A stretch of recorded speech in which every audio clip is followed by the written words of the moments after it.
Who decides what's acceptable speech? And what happens when they silence you? That's not a theoretical question, it's personal. I've been banned from Facebook, I've been suspended from Instagram. Back when Twitter was still Twitter before Elon bought it, I was silenced multiple times. My crime?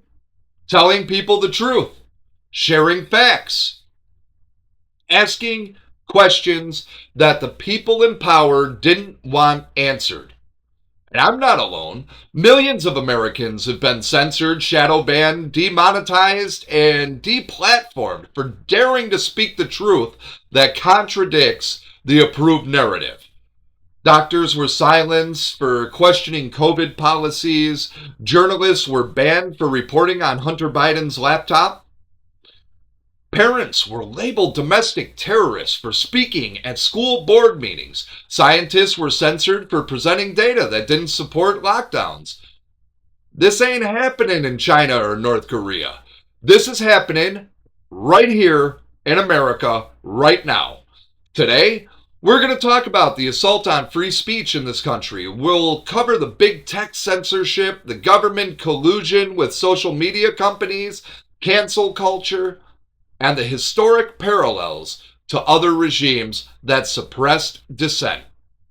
We'll look at specific examples, documented, proven cases of censorship. We'll talk about Section 230, the Twitter files, and how the Biden administration weaponized federal agencies to silence opposition.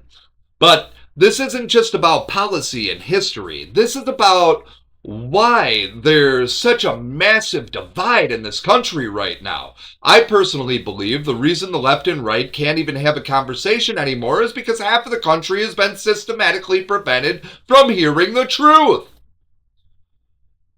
They've been fed a steady diet of propaganda while dissenting voices were silenced.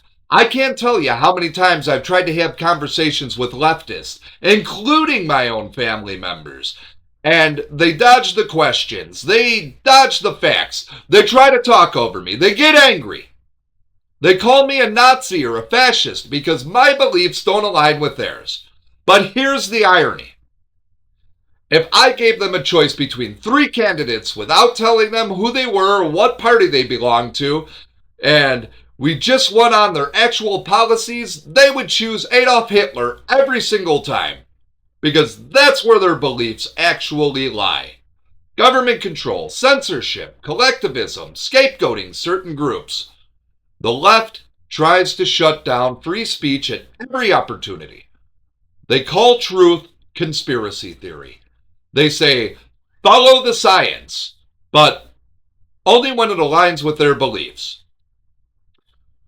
When science contradicts their narrative, suddenly scientists are spreading misinformation and need to be silenced. This is dangerous. This is un-American, and if we don't fight back, we will lose the one freedom that protects all others, the freedom to speak truth. Courage, compassion, faith, freedom, truth. Welcome to Courage in the Darkness with your host, Philip Roberts. It's time to awaken America. Let me start with my own story because it illustrates exactly what's happening to millions of Americans. I'm not a celebrity. I'm not a politician. I'm just a guy trying to share the truth with people who need to hear it. I started posting on social media about things that mattered. Corruption, election integrity, COVID policies, government overreach, family values, faith. Just speaking my mind as an American citizen, exercising my First Amendment right. And I was systematically silenced. Facebook banned me multiple times. Sometimes it was for sharing news articles from legitimate sources that contradicted the approved COVID narrative. Sometimes it was for questioning election procedures. Sometimes I honestly had no idea what I said that violated their community standards because they wouldn't even tell me. Just boom! 30-day ban, 60-day ban, account disabled. Instagram did the same thing. I'd post something true, something factual, something that people needed to hear, and I'd get slapped with violations. Shadow banned. So my reach dropped to nothing. Suspended, content removed. Twitter was the worst before Elon bought it. I watched in real time as my tweets would get flagged with misleading information labels. Tweets would be hidden behind warnings. My account would be locked for days or weeks, all for posting verifiable facts. And, here's what really gets to me. I wasn't posting hate speech. I wasn't calling for violence. I wasn't harassing anyone. I was sharing information, data, studies, news reports, analysis. I was asking questions. I was engaging in the kind of public discourse that the founders envisioned when they wrote the First Amendment. But the Biden administration made sure that myself and anyone else trying to inform people of facts were silenced. This wasn't independent companies making independent decisions. This was coordinated censorship between big tech and the federal government. And we now have the proof. The Twitter files released after Elon bought the company showed exactly what was happening. Government agencies were sending lists of accounts to ban. They were flagging content for removal. They were pressuring companies to change their algorithms. Federal officials were in constant communication with social media executives, directing them on what speech to allow and what to suppress. That's not capitalism. That's not private company making business decisions. That's state-sponsored censorship, using private companies as proxies to bypass the First Amendment. Think about what that means. The government can't legally stop you from speaking. So, they get corporations to do it for them. They threaten regulation. They apply pressure. They coordinate campaigns. And speech they don't like disappears. This is why there's such a divide between left and right now. Half the country only gets one side of the story. They never heard about the Hunter Biden laptop because big tech suppressed it before the 2020 election. They never heard from doctors questioning COVID or the lockdowns because YouTube banned those doctors. They never saw evidence of election irregularities because Twitter labeled it misinformation. How can we have a functioning democracy when half the population is systematically prevented from accessing information? Let me give you some specific documented examples of big tech censorship. These aren't conspiracy theories. These are proven facts. In October 2020, the New York Post published a bombshell story about Hunter Biden's laptop containing emails that revealed corruption involving Joe Biden and foreign business deals. This was legitimate journalism from one of America's oldest newspapers, and Twitter immediately banned the New York Post's account. They prevented users from sharing the article. Facebook suppressed its reach using their algorithm. Anyone who tried to discuss it was labeled as spreading Russian disinformation. 51 former intelligence officials signed a letter claiming it had all the hallmarks of Russian disinformation with zero evidence. The media repeated this lie. Big tech censored the truth. And then after the election, they quietly admitted the laptop was real. The information was accurate, but by then it didn't matter. The election was over. Polls showed that if voters had known about the laptop story, enough would have changed their votes to change the outcome. That's not moderation. That's election interference. During COVID, big tech censored doctors, scientists, and researchers who questioned lockdowns, masks, vaccine mandates, and other policies, probably the arrows on the floor in the stores. These weren't random people. These were credentialed experts with decades of experience. Dr. Robert Malone, the inventor of the mRNA vaccine technology, was banned from Twitter for discussing vaccine safety concerns. Dr. Peter McCullough, one of the most published cardiologists in history, was censored for questioning vaccine mandates. The Great Barrington Declaration, signed by thousands of epidemiologists and public health scientists, was suppressed and its authors were smeared. YouTube banned any content that contradicted the World Health Organization guidelines, even when those guidelines kept changing.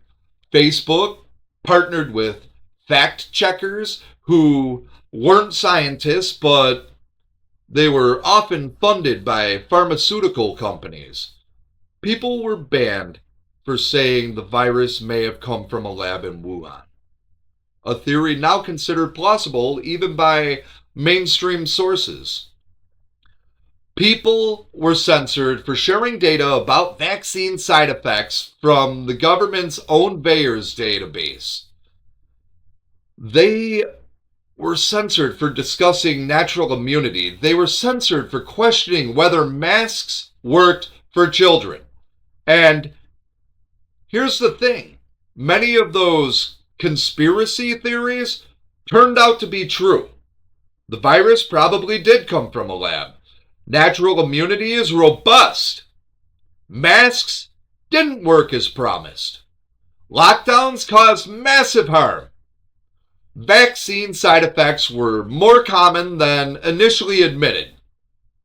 But by the time the truth came out, millions of people had already been silenced, banned, and labeled as dangerous spreaders of misinformation. Anyone who questioned the 2020 election was immediately labeled as an election denier, and they were censored. Twitter banned thousands of accounts. Facebook removed groups. YouTube demonetized channels. You couldn't discuss irregularities in mail-in ballot procedures. You couldn't question why counting stopped in several swing states simultaneously. You couldn't share videos of poll observers being blocked. You couldn't present statistical analysis showing anomalies. Even sitting members of Congress and state legislators were censored for asking legitimate questions about election procedures in their own states. And the media ran coverage calling it the most secure election in history. Well, big tech ensured that no dissenting voices could be heard. When Elon Musk bought Twitter and released internal documents, we got proof of exactly how deep the censorship went. The Twitter files showed the FBI was paying Twitter millions of dollars and had regular meetings to flag accounts and content for removal. The Department of Homeland Security had a portal to request censorship of specific tweets. The CDC and other health agencies were directly requesting removal of content that contradicted their messaging. Twitter had a secret blacklist of accounts that would be shadow banned, reduced in reach without being told. Government officials from multiple agencies were sending lists of accounts to ban and content to remove. The company suppressed accurate information about COVID treatments like ivermectin at the government's request. This wasn't conspiracy theory. This was documented. Internal communication showing that the federal government was directing private companies to censor American citizens? That's a First Amendment violation. The government can't censor speech directly, so they did it through proxy. And they did it at a scale millions of Americans silenced for questioning the approved narrative. Beyond direct government pressure, we've seen systematic campaigns to destroy people's lives for their speech. Cancel culture has become a tool to enforce ideological conformity. People lose their jobs for social media posts. Students are expelled for opinions. Businesses are destroyed for owners' political beliefs. Professors are fired for teaching controversial material. Authors have book deals canceled. Speakers are disinvited from campuses. Conservative commentators like Alex Jones were deplatformed from every major platform simultaneously. Not for specific violations, but because he was controversial. Banks closed accounts of political dissidents. Payment processors refuse service to conservative organizations. Crowdfunding platforms banned. Causes that the left opposed. This creates a chilling effect. People self-censor because they've watched what happened to those who speak freely. They stay silent to keep their jobs, maintain relationships, avoid harassment. And that's the goal. Not to silence individuals, but to terrorize everyone else into silence. If you think I'm being dramatic calling this dangerous, look at history. Every totalitarian regime starts by controlling information and suppressing dissent. The USSR didn't start with gulags. It started with censorship. They controlled all media. They banned books. They silenced dissidents. They labeled opposition as misinformation or counter-revolutionary propaganda. Sound familiar? People who spoke against the state were declared mentally ill and institutionalized. Critics were labeled enemies of the people. Neighbors were encouraged to report each other for wrongthink. The state controlled what you could read, watch, or discuss. And anyone who challenged the narrative was erased, unpersoned, as Orwell would later call it. The Nazis didn't start with concentration camps. They started with book burnings. They took control of the media. They shut down opposition newspapers. They required journalists to join government-approved unions. They created lists of banned authors and artists. They labeled their opponents as spreaders of Jewish lies or enemies of the people. They created an environment where people were afraid to speak, afraid to question, afraid to dissent. And they used that control of information to shape public opinion, demonize their enemies, and prepare the population for atrocities. Modern China shows us what total information control looks like with technology. The Great Firewall blocks access to the outside information. Social credit scores punish wrongthink. AI algorithms scan messages for forbidden content. Dissidents disappear. You can't search for certain topics. You can't discuss certain events. You can't question the party. And if you try, you lose access to banking, travel, education, employment. This is what happens when governments and corporations work together to control speech. And now, America?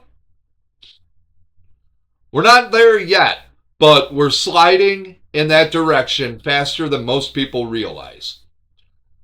We have government agencies flagging speech for removal. We have corporations enforcing ideological conformity.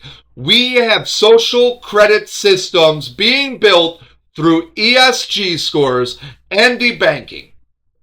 We have people losing jobs and businesses for their political views. We have a two-tiered justice system where protests are called insurrections or peaceful, depending on the politics involved. We have political prisoners held without trial. We have journalists arrested for doing journalism. We have parents labeled as terrorists for attending school board meetings. The mechanisms of control are being put in place. The infrastructure of censorship exists. The precedents are being set. All it takes is someone willing to use those tools more aggressively, and we won't have a republic anymore. Let's talk about the legal issues here because this matters. Section 230. Section 230 of the Communications Decency Act gives social media platforms immunity from liability for user-generated content. The idea was that platforms are neutral intermediaries. They're not publishers responsible for everything posted. They're just providing the platform. In exchange for that immunity, they're supposed to allow free speech, except for illegal content. They can moderate in good faith, but they're not supposed to be publishers actively curating content based on political viewpoint. But that's exactly what they became. Twitter, Facebook, YouTube, they're making editorial decisions about what political speech is acceptable. They're fact-checking. They're suppressing, they're amplifying approved messages and burying dissent.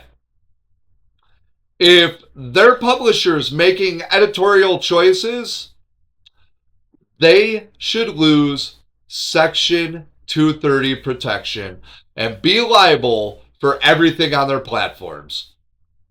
But they want it both ways. Immunity like a platform, power like a publisher.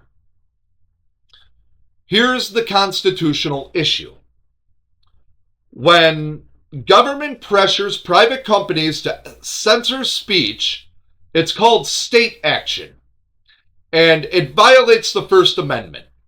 The Twitter files proved this was happening. Government agencies were directly coordinating with social media companies to remove speech. That's not legal. That's the government circumventing constitutional protections by outsourcing censorship to private actors. Courts have ruled that when private entities act at the direction of government, they become state actors subject to constitutional constraints. What we saw with COVID censorship and election speech suppression likely violated the First Amendment. Missouri versus Biden. This case, also called the free speech case of the century, showed how deep government censorship went. Discovery revealed that dozens of federal officials across multiple agencies were coordinating with social media companies to censor Americans. The Biden administration pressured companies to remove content about vaccines, COVID policies, election integrity, and other topics. They threatened regulatory action. They held private meetings. They sent specific posts and accounts to be removed.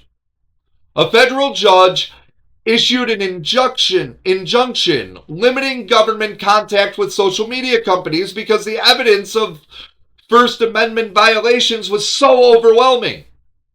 The administration appealed, but the damage was done. We have proof that the government was systematically violating Americans' constitutional rights. This brings me back to something personal. The reason I can't have rational conversations with leftists, including my own family, is because they've been living in an information bubble. They've never heard the other side. Not because the arguments don't exist, but because big tech and mainstream media ensured they never saw them.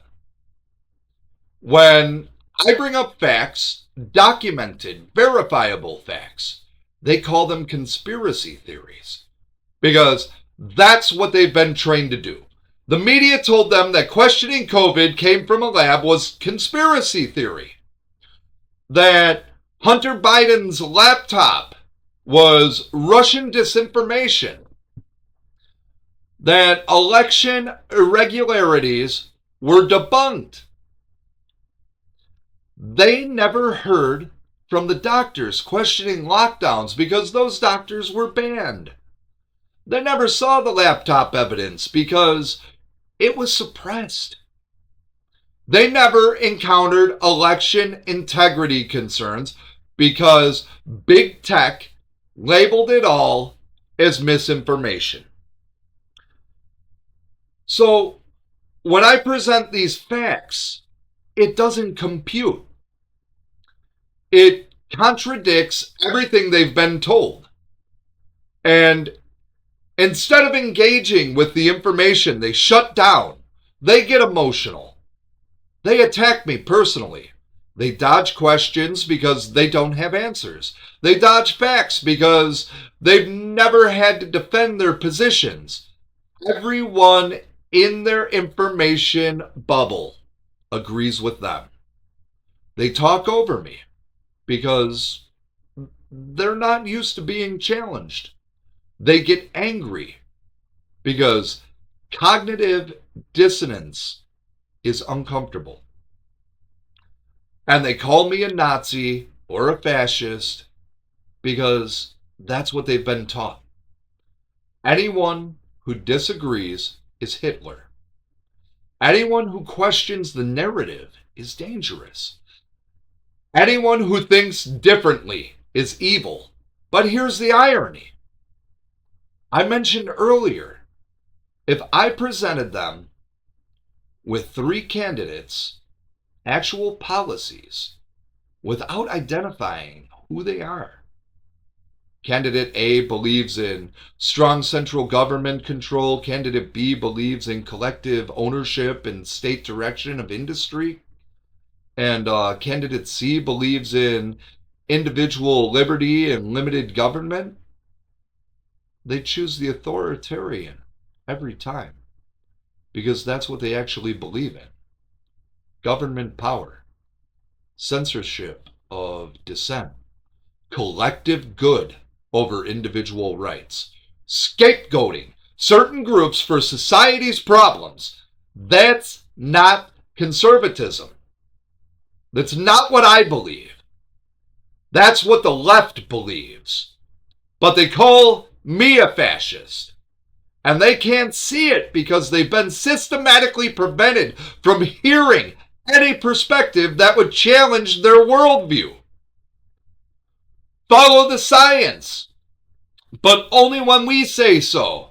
Let's talk about this phrase because it perfectly captures the left's hypocrisy on free speech. Follow the science became the mantra during COVID. Anyone who questioned masks, lockdowns, vaccines, or mandates was accused of being anti-science. Trust the experts, we were told. Listen to the CDC. Believe Fauci. But here's the problem. Science isn't about trust and belief. Science is about questioning, testing, challenging, and debating. That's literally the scientific method. You propose a hypothesis, you test it, others try to replicate or disprove it. And through that process, we get closer to the truth. What they actually meant was, shut up and obey the authorities we designate as approved experts. When thousands of doctors and scientists questioned the approved narrative, they were silenced. That's not science, that's dogma. When studies showed results that contradicted the preferred policies, they were dismissed or buried. That's not science, that's propaganda. Follow the science only applies when it aligns with their beliefs. When science contradicts what they want to be true, suddenly it's misinformation that must be censored. Ivermectin, banned from discussion, despite legitimate research showing potential benefits. Natural immunity, censored, despite being established immunology. Masks for children, can't question it, even though studies showed minimal benefit and significant harm. Vaccine side effects, disinformation, until the data was undeniable. They don't want you to follow the science. They want you to follow orders. And this pattern extends beyond COVID. Climate science, you can't question their models or the solutions. Gender ideology, you can't cite biology. Crime statistics, that's racist. Immigration data, that's xenophobic. Any facts that contradict their narrative are dismissed, censored, or attacked. That's not how truth-seeking works. That's how propaganda works. Free speech isn't just another political issue. It's the foundation that all other freedoms rest on. Without free speech, you can't practice your religion because someone else decides what's acceptable to believe and say. Without free speech, you can't petition for redress of grievances because criticizing the government becomes illegal. Without free speech, you can't have free elections because candidates and ideas can be censored. Without free speech, you can't have freedom of the press because only approved messages can be published. Without free speech, you can't have due process because you can't defend yourself or present evidence. Every other right depends on your ability to speak, to question, to dissent, to share information. Once speech is controlled, everything else falls. The founders knew this. That's why the First Amendment comes first. That's why it's written in absolute terms. Congress shall make no law abridging the freedom of speech, not some speech, not approved speech, not speech we like, all speech. They understood that the path to tyranny always starts with silencing dissent.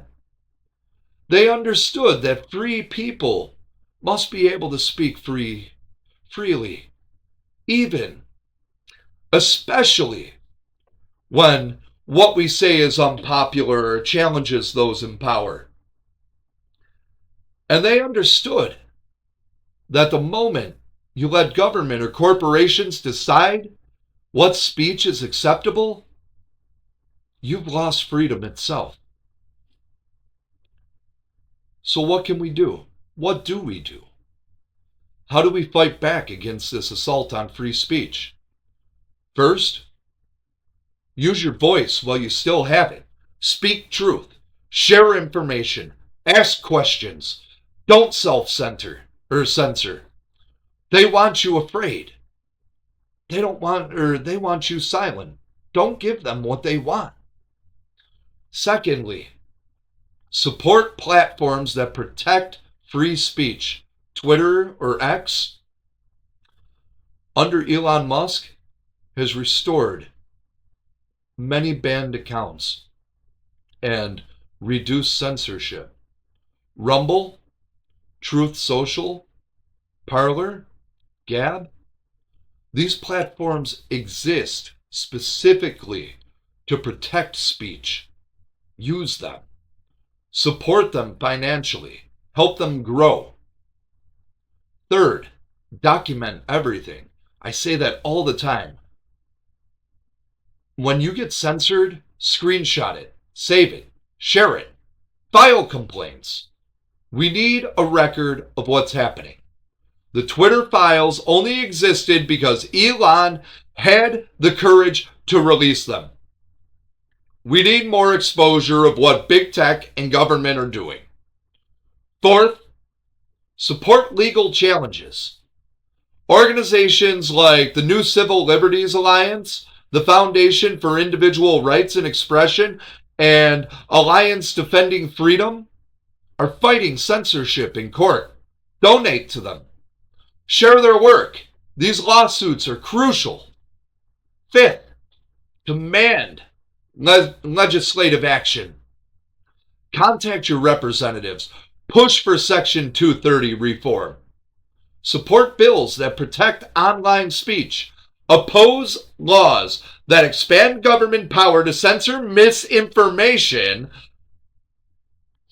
Vote for candidates who prioritize free speech. Sixth, teach your children the importance of free speech. They're being taught in schools that some speech is violence, that words can harm, that offensive ideas should be banned. Counter that. Teach them that freedom requires tolerating speech you disagree with. Teach them that the answer to bad speech is more speech, not censorship. Seventh, build alternative institutions. We can't rely on big tech to protect our rights. We need our own platforms, our own payment processors, our own infrastructure. It's happening, but it needs more support and participation. Eighth, don't comply. When they demand you to use certain pronouns, refuse. When they insist you affirm lies, refuse. When they require you to undergo DEI training that compels speech, refuse. When they punish you for speaking truth, make them pay a price. Sue. Expose them. Fight back. There's a cost to standing firm. You might lose friends. You might face professional consequences. You might be called names or attacked. But the alternative is worse. The alternative is surrendering the freedom that makes all others possible. Let me bring this home. Free speech is under attack in America like never before in our history. Government agencies, big tech, corporations, mainstream media, and cultural institutions are working together to control what we can say, what we can hear, and what we can think. This isn't happening in secret anymore. We've got the proof. We've got the documents. We have the testimonies. We know what they're doing. The question is, what are we going to do about it? I've been censored. You've probably been censored. People we know have been fired, banned, attacked for speaking truth. And it's only going to get worse unless we fight back. But here's what gives me hope. Truth is more powerful than lies. Always has been. Always will be. They can suppress it for a time, but it always comes out. The Hunter Biden laptop was real. COVID likely came from a lab. Natural immunity works. Ivermectin isn't horse pace. Election procedures had serious irregularities. All the things they censored as misinformation, most of it turned out to be true. You can't build a society on lies forever. Eventually, reality reasserts itself. And every time they get caught censoring truth, more people wake up. I want to leave you with a verse that I mentioned the other day on my Pillars of Light podcast. John chapter 8, verse 32 says, then you will know the truth, and the truth will set you free. That's not just spiritual truth, though it is that. It's also about truth in general. Freedom requires truth. You can't be free if you're living in a lie. You can't make informed decisions if you're prevented from accessing information. You can't govern yourself if you don't know what's really happening. Truth sets us free. Lies enslave us. And right now, we're living in an era of systematic suppression of truth by people who want to control us. But we serve the God of truth. We worship Jesus, who said, I am the way, the truth, and the life.